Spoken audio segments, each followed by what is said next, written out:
Hola, bienvenido al canal. Hoy quiero explicarte en este vídeo de qué se trata la polinización promiscua en el huerto y por qué podrías plantearte empezar a utilizarla.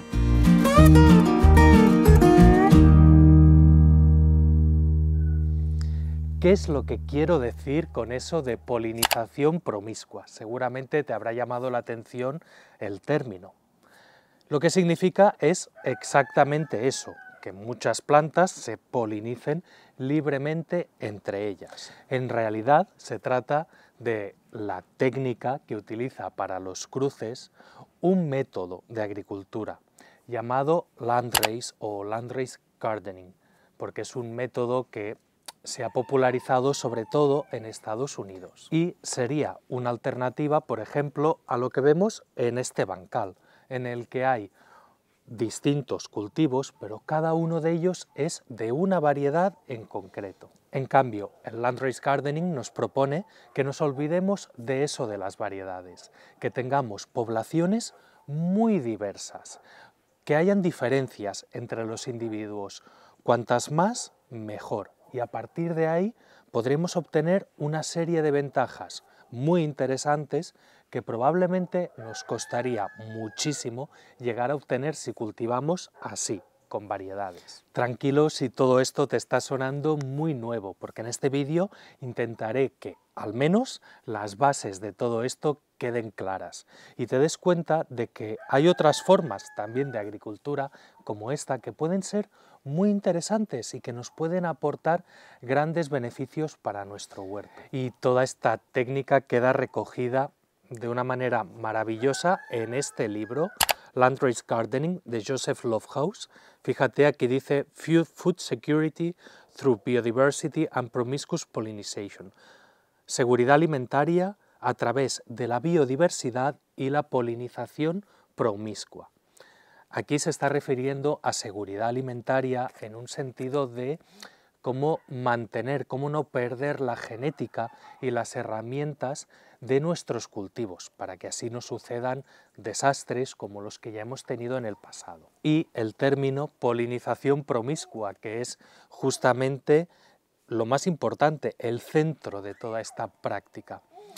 Como te digo, Joseph Lofthouse es el autor que ha popularizado este tipo de agricultura, pero en realidad se trata de rescatar las técnicas arcaicas, estudiarlas y poner en valor aquellos beneficios que estaban reportando y que hoy en día, a causa del auge de las variedades, estamos perdiendo. Este es un libro que habla de genética, pero de una forma muy asequible. Cualquier persona interesada en el tema puede entenderlo perfectamente, todo, de principio a final.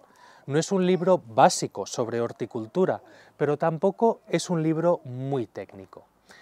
Si quieres dar un paso más en tu cultivo y profundizar un poquito más, yo sin duda es un libro que te recomiendo muchísimo.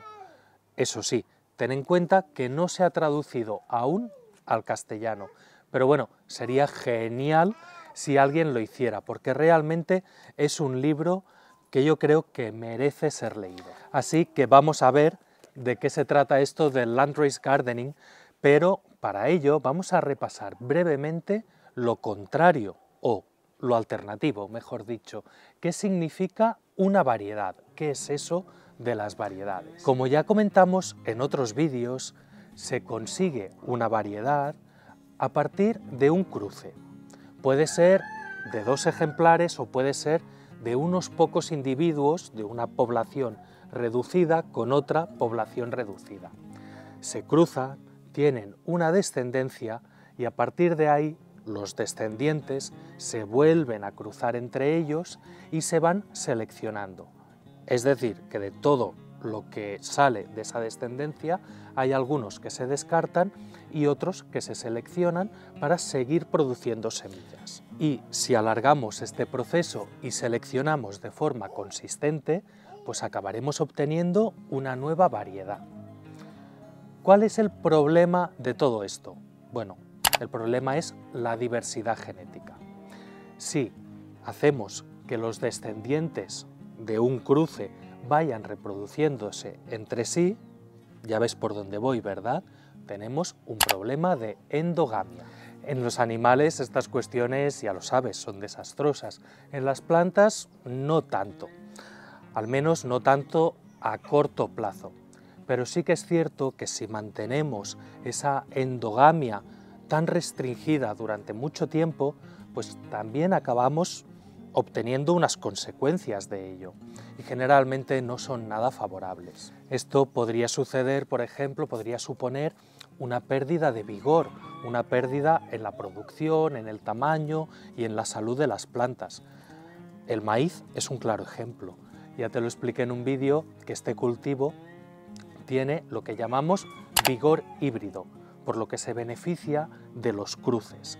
Si mantenemos una variedad estable durante mucho tiempo, poco a poco esta, e irremediablemente, va perdiendo ese vigor. Otro problema derivado de una endogamia restringida, fruto del hecho de preservar variedades, pues podría ser precisamente algo de lo que también hemos hablado, la depresión genética, que se da mucho en brasicáceas, pero también en otros cultivos. Ya sabes que plantas como las coles, por ejemplo, necesitan que dejemos para semilla un buen número de ellas, o de lo contrario, en pocas generaciones, 3, 4 o 5, nuestras semillas podrían volverse estériles. Si estamos hablando de una variedad que se ha mantenido no durante 3, 4 y 5 generaciones, sino durante siglos directamente, pues puedes imaginarte que aunque el número de individuos sea más grande, también empezará a tener esos problemas justamente de depresión genética. Incluso la pérdida de biodiversidad, y es que las variedades, ya hablamos que al hacer cruces buscando que un carácter sea siempre el mismo, lo que acabamos provocando es un fenómeno conocido como homocigosis. Lo que significa es que, como de cada gen existen dos copias iguales, tanto en nosotros como en las plantas, provocamos que esos dos genes sean idénticos. Si, por ejemplo, para un carácter determinado, imaginémonos el carácter que hace que un tomate sea rojo. Tenemos un gen que dice tomate rojo y otro que dice también tomate rojo, pues claro, la descendencia, reciba el que reciba de los dos, seguro que será de color rojo.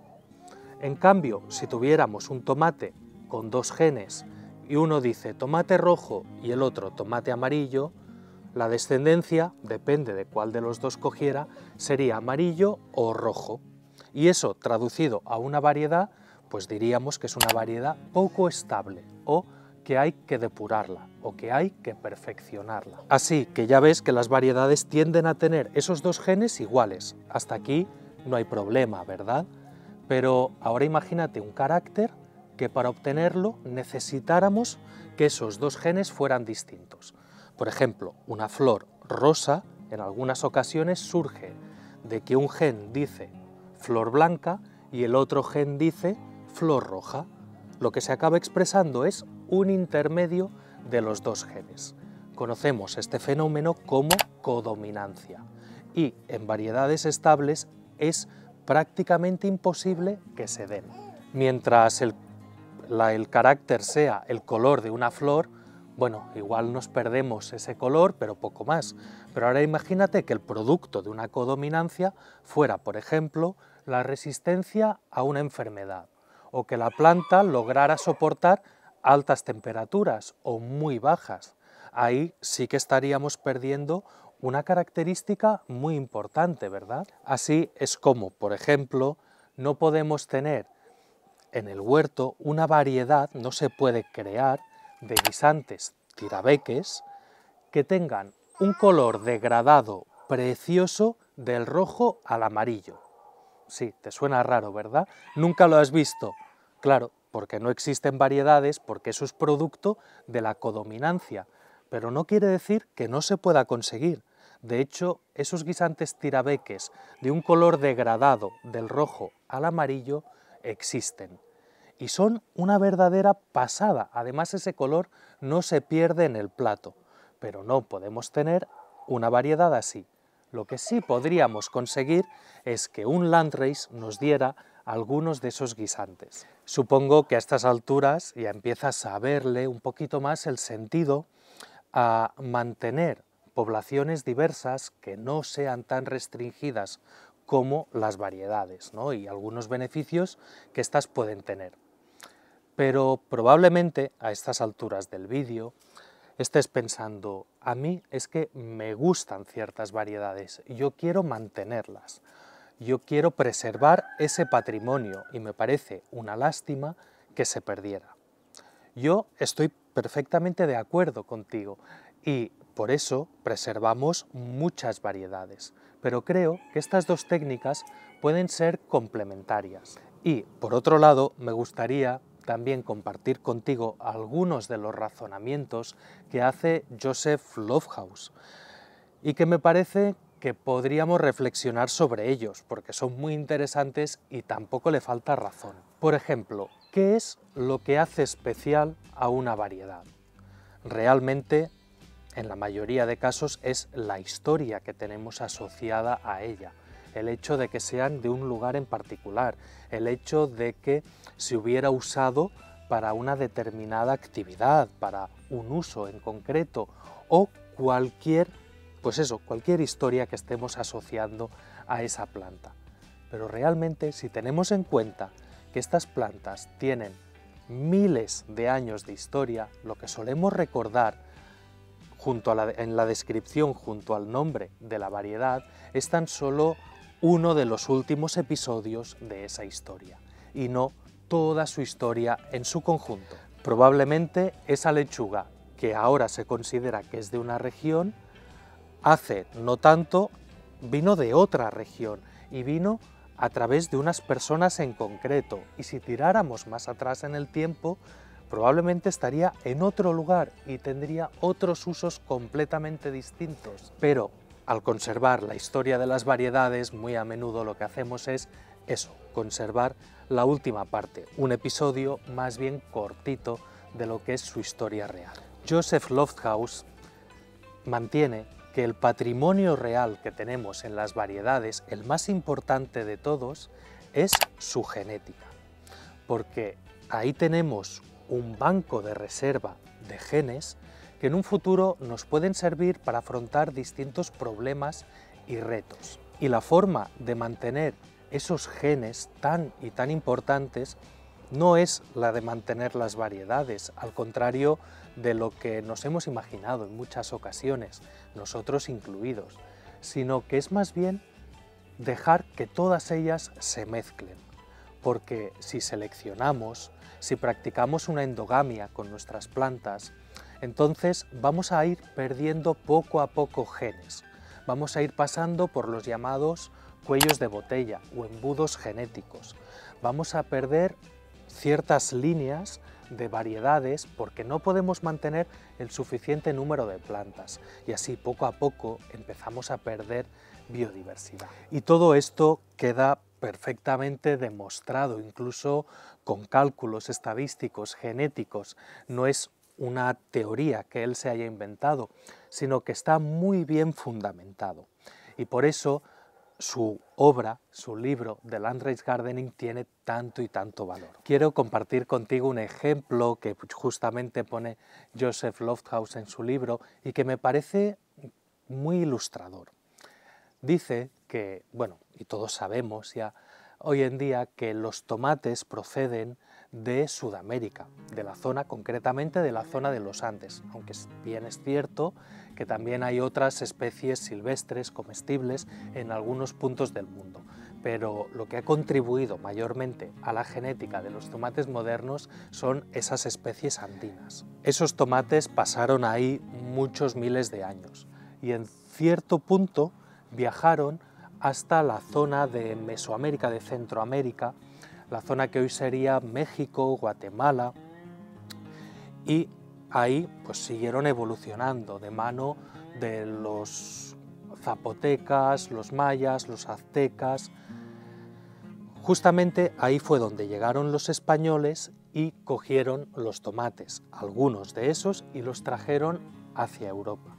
Pues en el primer viaje de los tomates, desde los Andes hasta Centroamérica, no viajaron todos ellos, no tuvieron en Centroamérica toda la biodiversidad que había en los Andes, sino que partieron de algunos ejemplares. Por lo tanto, la diversidad genética ya se redujo bastante ahí.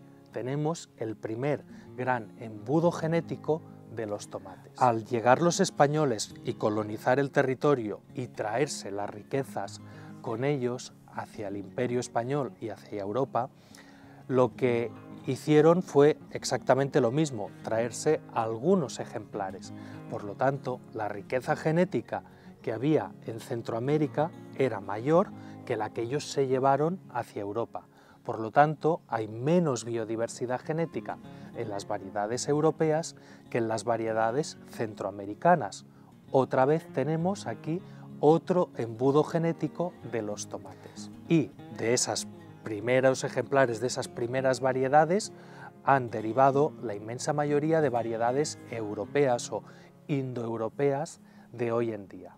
Así que la situación que tenemos hoy en día es que si cogemos todos los tomates de variedades europeas, del primero al último, del tomate más clásico al tomate más extraño que te puedas imaginar, todos los colores, todo lo que quieras, y miramos los genes que tiene todo ese conjunto, veremos que tenemos menos diversidad genética en ese conjunto que en un solo tomate silvestre de los Andes. Así que, como ves, la situación de los tomates, aunque nos pueda parecer que hay mucha variedad, genéticamente no es tanta. Por eso, cuando intentamos seleccionar para que se adapten a unas condiciones o para que resistan un clima, pues es muy complicado porque no disponemos del material de partida. De hecho, cuando se creó el tomate índigo, los primeros tomates con coloración azul, del cual hoy en día ya hay unos cuantos, pero el primero se hizo hace unos 20 años, pues no se obtuvo esos genes de los tomates actuales, de las variedades que ya existen. Se tuvo que ir a buscar en antiguos tomates chilenos. Y lo mismo sucede con muchos otros caracteres. Por eso, la agricultura landrace es tan importante, porque a veces pensamos que una variedad, si se cultiva suficiente tiempo en un lugar, puede llegar a adaptarse a este. Y eso no tiene por qué ser así. De hecho, en la mayoría de situaciones no es así, porque no partimos de una diversidad genética que nos permita esa adaptación. Pongamos por caso que yo pongo una col en este huerto y la mantengo durante muchos años, muchas generaciones. Incluso mis nietos y mis tataranietos siguen cultivando esa col. Y aquí tenemos unos veranos muy cálidos y muy secos. Si las semillas que yo sembré originariamente de esas primeras coles no contenían unos genes que dieran resistencia a ese calor, a esas condiciones del verano, por muchos años que pasen y que sigan manteniendo la variedad, mis nietos y tataranietos nunca van a conseguir que esa variedad se adapte bien a nuestro clima. Y aquí es justamente donde yo quería ir a parar con toda esta explicación, para ahora y así decirte exactamente qué es un landrace. Y no es otra cosa que una población diversa, con una gran variabilidad genética, que tiene algunos caracteres iguales, aquellos que nos interesan, pero que a la vez, y esto es lo más importante, está perfectamente adaptada a un lugar. Y es que la clave de los cultivos landrace es esa, la adaptación. Evidentemente es muy importante para tener un buen landrace que el punto de partida sea bueno, que aportemos suficiente diversidad genética. Pero a partir de ahí, siempre se dice que al cabo de 3 generaciones, que la tercera generación es cuando sucede la magia, así que ya ves que es en poco tiempo, si mantenemos un cultivo en un lugar y es biodiverso, es que hacen falta 3 generaciones para que empiece a adaptarse de una forma notable. Por eso, la agricultura landrace es ideal para aquellas personas a las que se les resiste un cultivo en concreto, que piensan que en su zona no pueden cultivar tal cosa o tal otra. Para ellas, los landrace son especialmente interesantes. Mira, por ejemplo, Joseph Lofthouse vive en Utah. Utah es un estado de Estados Unidos conocido por su actividad agrícola, pero es que justamente él vive en un lugar, ya sabes que el estado es muy grande, pero él vive en un lugar muy complicado para el cultivo, en un valle muy pronunciado, a una altura bastante considerable. Total, que las heladas le empiezan en septiembre y su temporada de cultivo de verano es cortísima, además pocas horas de insolación, bueno, lo tiene todo en contra. Pues ha conseguido, por ejemplo, crear un landrace de melones y tener unos melones espectaculares, cuando todo el mundo pensaba que en ese lugar no se podían cultivar melones. Luego ha seleccionado, por ejemplo, unas calabazas que se dan muy bien en su entorno, pero es que además, a partir de ahí, luego las ha seleccionado por el maravilloso sabor que tienen, por un color pronunciado, pero ya está, no más características comunes, da igual la forma con la que salgan, los colores externos, si la planta es más grande o es más pequeña, mientras crezca bien, produzca y esté buena, esté realmente muy buena, eso es suficiente. Todo lo demás es diversidad genética que quién sabe si en un futuro puede jugar a nuestro favor, así que más bien no tocarla. Y fíjate que esta forma de razonar creo que es muy similar a la que se tenía antaño, porque hoy en día estamos dando mucho valor a las semillas tradicionales, a las variedades, a la historia que tienen, y en cierta manera eso me parece muy importante. No voy a ser yo quien critique las variedades, me encantan y me encanta conservarlas y creo que es una labor que debe llevarse a cabo. Pero a la vez también veo como en esa recuperación de variedades antiguas muchas veces nos estamos inventando la selección. Quiero decir que hay ciertas calabazas que antiguamente se mantenían, pero nadie se preocupaba de que fueran una variedad en concreto. Ese concepto ni siquiera creo que supieran lo que significaba. Si la planta estaba sana, producía bien y las calabazas estaban buenas, guardaban sus semillas. Ese era el criterio. Si las calabazas eran distintas, pues más divertida sería la cosecha. No creo que eso supusiera ningún problema para el agricultor. O si las hojas eran de un color o de otro, o la planta era más o menos peluda. Estoy seguro que había mucha diversidad, incluso en lo que hoy consideramos variedades antiguas. Muchas veces sucede que cuando se recuperan unas semillas de esas variedades, lo primero que se hace es comprobar que hay mucha diversidad. Y a partir de ahí empezar a mejorarla o a depurarla, o a buscar información sobre cómo era un ejemplar en concreto que alguien fotografió, pintó o describió en un artículo, y a partir de esa información se establece una especie de patrón de cómo debe ser la selección de esa antigua variedad. Probablemente esa antigua variedad no se seleccionaba en base a ese patrón.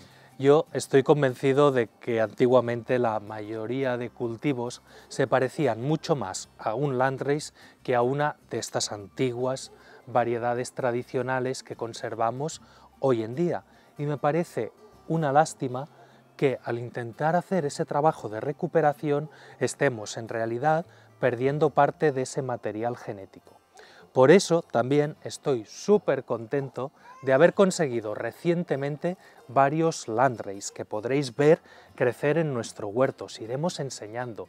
Muchos de ellos vienen de Estados Unidos, de donde todo esto es mucho más habitual, y son tanto landrace tradicionales, algunos de comunidades indígenas súper interesantes, pero también los propios landrace del autor del libro, con quien hemos estado en contacto y nos ha enviado sus semillas. Sí, todo esto de lo que te he hablado, los melones, las calabazas y muchos más, pues ahora los tenemos y los podremos no solo cultivar, sino también compartir con la gente del Club de la Semilla. Pero es que no acaba ahí, estamos haciendo nosotros mismos algunos landrace y sobre eso te hablaré en un siguiente vídeo en el que quiero explicarte cómo puedes crearlos tú a partir de cero, tu propio landrace, para que se adapte a tu huerto y que tenga las características que tú quieres. Súper sencillo, eso sí, conviene saber tener 4 conceptos básicos para no equivocarse en el proceso. Así que en el siguiente vídeo te explico lo que necesitas saber para aplicar todo esto a la práctica en tu huerto y yo por hoy me despido. Espero que te haya gustado el vídeo, ya sabes, dale al like, suscríbete al canal y dale a la campanita, que eso nos ayuda muchísimo y nos vemos en el siguiente vídeo.